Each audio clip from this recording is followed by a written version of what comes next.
I've listened to enough rubbish from you. We are all now part of Modi's nation. You have no business making a personal attack on any of my panelists. Look at this. It's all saffron. It was a fantastic speech. Thank you. There was a lot of humor. Is India's media facing a credibility crisis? Let's take a look.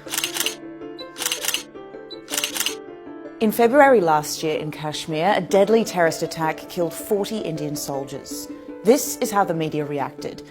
Biggest ever attack on our Indian forces in Kashmir.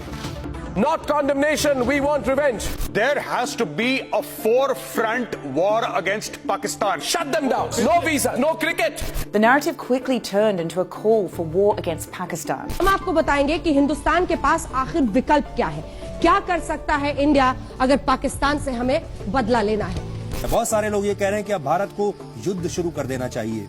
युद्ध शुरू हो चुका है। India has struck Pakistan and we have struck them hard.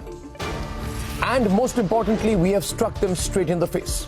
It's not just Kashmir. In June, the government froze state advertising to several newspaper groups, something senior executives at the papers claim was in retaliation to reports they published that criticised the government. We are supposed to question the people in power. But what has happened in the past 5.5 years is that the media has become a stooge of the ruling government. They have stopped questioning the ruling government, and to make matters worse, they have been propagating the divisive and even the negative agenda of the ruling party. A string of high-profile resignations at ABP News last year laid bare the extent of the pressure journalists are under.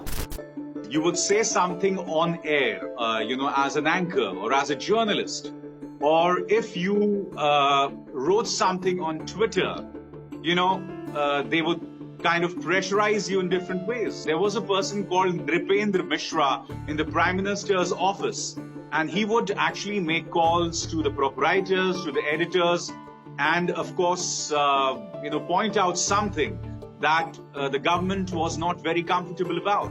So yes, this government has been working in different ways to pressurize the media. Apisar's exit came a few weeks after the resignation of managing editor Milind Khandekar and anchor Punya Prasoon Bajpai. But you could say the writing was on the wall. In 2018, when ABP called out Modi for a claim he made that farmers were doubling their income as a result of his policies.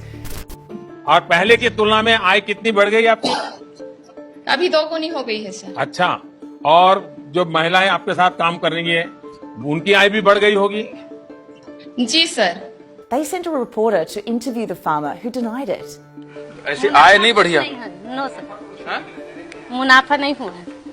After leaving, Bajpai wrote an expose detailing the extent of censorship.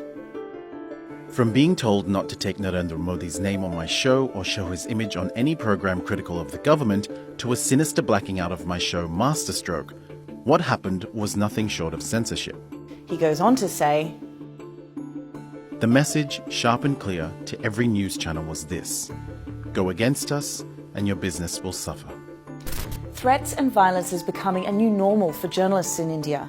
Around 50 have lost their lives within the last 12 years. The country has slipped in the World Press Freedom Index to 140 out of the 180 countries listed. That's behind Afghanistan and South Sudan. Rigorous journalism is still taking place, mostly through online outlets. I am, in a way, doing 5 shows for 2 digital platforms. Because digital platforms, the kind that I work for, one is called NewsClick and the second one is called HW News, and even other digital platforms, whether it's The Wire, whether it's The Quint, they are the ones who are doing actual journalism. As I said, mainstream news channels, whether news papers or TV news channels, are under a lot of pressure from the ruling government. But a lack of viable funding models means the future of these portals hang in the balance. And with a deficit of critical voices to hold the powers that be accountable, there's plenty at stake. Will a lack of media freedom lead to the death of democracy in India?